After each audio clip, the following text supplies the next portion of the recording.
तो दोस्तों जैसे कि हमने पार्ट 37 पाइवट टेबल के बारे में देखा और उसमें पाइवट टेबल ऑटोमेटिक रिफ्रेश नहीं होता। यहाँ पे मैंने दूसरा टेबल लिया है आपको पाइवट टेबल दिखाने के लिए। मैं ये दिखाना चाहता हूँ इस पार्ट में कि पाइवट टेबल हम ऑटो रिफ्रेश कैसे कर सकते हैं। जी हाँ, मुझे ऑटो रिफ्रेश करने के लिए एक कोड लिखना पड़ेगा और सिंपल सा कोड है, ज़्यादा बड़ा तो कुछ करना नहीं है आपको, ये भी समझ में आएगा। मैं पूरा VBA कोडिंग आपको नहीं बता रहा हूँ, बस एक कोड है जिससे आप पाइवट टेबल को ऑटो रिफ्रेश करेंगे। ये पार्ट 38 में हम सीखने वाले हैं। तो सबसे पहले तो आपको सामने डेटा है, इस डेटा को छोटा सा डेटा लिया है, मैं पाइवट टेबल को ऑटो रिफ्रेश तुरंत दिखाना चाहूँगा। और यहाँ पे ये डेटा में प्रोडक्शन पैकिंग वगैरह ऐसा डिपार्टमेंट का नाम है, नेम ऑफ एम्प्लॉयज़ है, सीरियल नंबर और डेट भी है। तो मैं कुछ रिपोर्ट यहाँ पे वेजेस वाइज निकालना चाहूँगा, तो मैंने Ctrl+A कर लिया, डेटा को सिलेक्ट कर लिया। इंसर्ट में जाओ, पाइवट टेबल पे क्लिक करो, आपके सामने एक डायलॉग बॉक्स आएगा। ये डायलॉग बॉक्स आप Alt+N और V शॉर्टकट की प्रेस करने से ले सकते हैं। Okay, so once you press it you will get this dialog box. इसमें क्या करना है आपको पता ही है। यहाँ पे पहले ऑलरेडी ऊपर रेंज सिलेक्ट रहती है, मेरी रेंज सिलेक्शन निकल गई है। अगर आपसे ऐसा कुछ हो गया, यहाँ पे प्रेस हो गया और निकल गया रेंज, तो दोबारा आप ऐसे सिलेक्ट कर सकते हैं, कोई बात नहीं है। अगर रेंज निकल गई तो फिलहाल तो वो है, तो कोई इशू नहीं है। न्यू वर्कशीट पे क्लिक कर रहा हूँ मैं यहाँ पे, और उसके बाद यहाँ पे ओके करना है। आपको आगे के स्टेप्स पता ही है। नेम ऑफ एम्प्लॉयज या फिर सीरियल नंबर या डिपार्टमेंट, मुझे डिपार्टमेंट वाइज चाहिए, डिपार्टमेंट मैंने यहाँ पे लिया। वेजेस यहाँ पे लिया और डेट भी यहाँ पे मैंने लिया। Date, department and wages wise यहाँ पे रिकॉर्ड आ चुका है। डेट मैंने कॉलम में लिया, फिल्टर में नहीं लिया इस बार, क्योंकि मुझे टाइमलाइन वगैरह नहीं शो करनी। टाइमलाइन शो करनी रहेगी तो आप फिल्टर में ही डेट लीजिए। यहाँ पे इंसर्ट टाइमलाइन वैसे भी आ जाता है अगर आपने टाइमलाइन को कॉलम में भी ले लिया तो। ये मैं बताना भूल गया था, लास्ट पार्ट में मैंने आपको बताया था कि वो खाली फिल्टर में लेना है, ऐसा नहीं है। टाइमलाइन को आप कॉलम और रोज में भी ले सकते हैं, इसलिए यहाँ पे मैं बता देता हूँ कि डेट को आप अगर कॉलम में लेते हो या रो में लेते हो, लेकिन डेट मस्ट बी देयर। अगर डेट यहाँ पे है ही नहीं है तो वो फिर आपको क्या होता है कि डेट के हिसाब से फिल्टर या मतलब डेट कॉलम ही नहीं है। सपोज आप अभी एनालाइज में जाओ, इंसर्ट टाइमलाइन करो, डेट दिखाएगा आपको, लेकिन डेट ये कॉलम ही नहीं है, तो आपको फिर इंसर्ट टाइमलाइन नहीं मिलने वाला। याद रखिए डेट कॉलम एटलीस्ट रहना चाहिए। फिलहाल तो हमने डेट यहाँ पे ले लिया है। अब रोज कॉलम में ले लो, फिल्टर में ले लो या नहीं ले लो, तो भी इंसर्ट टाइमलाइन आपको बताएगा कि आपके पास डेट कॉलम है, तो आप ये टाइमलाइन कर सकते हैं।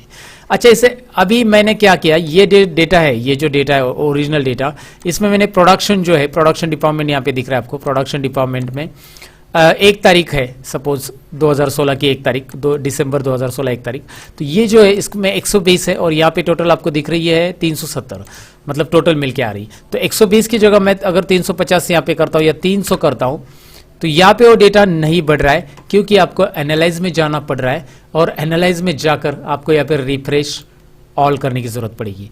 अब यहाँ पे देखिए बढ़ गया।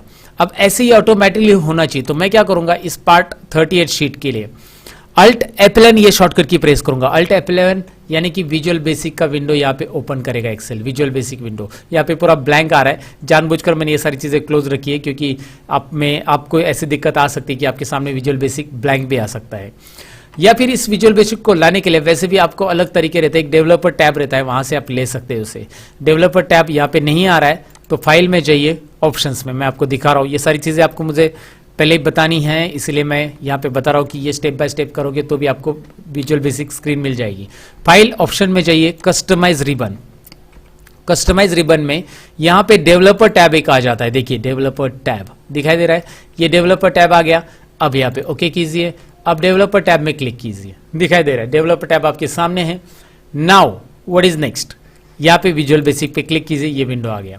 इस विंडो में यहाँ पे सारी चीजें क्लोज है, तो मैं लाऊंगा कहां से, व्यू में प्रोजेक्ट एक्सप्लोरर लेना है आपको, Ctrl+R उसकी शॉर्टकट की, व्यू में प्रोजेक्ट एक्सप्लोरर आ गया। अब यहाँ पे एक विंडो रहती है प्रोजेक्ट एक्सप्लोरर के साइड में, जो कि हम जिसमें काम करते हैं, तो वो कैसे आएगी, तो जिस शीट पे मुझे कोड देना है वो शीट जिसमें बेस डेटा है हमारा, ये देखिए पार्ट 38 नाम की शीट है ना, इसमें बेस डेटा है, तो उसी के ऊपर कोड देना है। तो राइट क्लिक करो और उसका व्यू कोड करो, उसी के ऊपर राइट क्लिक करके मैंने व्यू कोड किया है, ये जरा ध्यान से देखिए। व्यू कोड करने के बाद ना व्हाट इज नेक्स्ट, यहाँ पे क्लिक करना और वर्कशीट ऊपर दिख रहा है ना, ये जनरल ऑप्शंस, मैं आपको जूम करके दोबारा दिखाता हूँ। जनरल ऑप्शंस पे यहाँ पे क्लिक कीजिए, यहाँ पे क्या आता है वर्कशीट ऑप्शन आ जाता है, इस पे आप क्लिक कीजिए। जब आपके पास वर्कशीट आता है तो वो सिलेक्शन चेंज का एक प्रोग्राम लिख के देता है, लेकिन हमें सिलेक्शन चेंज में काम नहीं करना है। तो हमने ये लिया क्यों, क्योंकि हमें ये डायलॉग बॉक्स यहाँ पे मिल जाता है और इसमें हम यहाँ पे लेंगे, इस वर्कशीट में कुछ भी चेंजेस करेंगे तो चेंज वाला लेंगे। देखिए इसमें बहुत सारे ऑप्शंस रहते हैं, फिलहाल हम चेंज वाला सिलेक्ट करेंगे जिसमें हमें एक छोटा सा कोड लिखना है। जी हाँ, एक छोटा सा ही कोड है, ये नीचे का जो कोड है इसकी जरूरत नहीं है हमें, तो इसे हम डिलीट करेंगे। सिलेक्शन चेंज को हमें डिलीट करना है। ये वर्कशीट चेंज, ये देखिए कोड, वर्कशीट में जब कभी भी मैं कुछ भी चेंजेस करूंगा ना दोस्तों, तो क्या होना चाहिए, क्या होना चाहिए, वर्कबुक रिफ्रेश होना चाहिए। तो यहां पे मैं क्या करूंगा, एक्टिव, ये कोड देखिए, एक्टिव मैं लिख रहा हूं, एक्टिव वर्कबुक, पूरा नाम लिखो, active workbook dot refresh, or type करोगे तो ऑटोमेटिकली आ जाएगा। एक्टिव वर्कबुक स्पेलिंग देखिए, रिफ्रेश ऑल, यहां पे सिलेक्ट कीजिए, टैब बटन, एंटर, सिलेक्ट करके ऑटोमेटिक टैब बटन प्रेस करेंगे तो वो पूरा आ जाता है। इतना ही करना है। जैसे आप ये कर लेते हो तो यहां पे जैसे अभी आपको सिंपली मैं बता देता हूं, यहां पे मैंने 300 किया था, तब यहां पे कितना था, 550।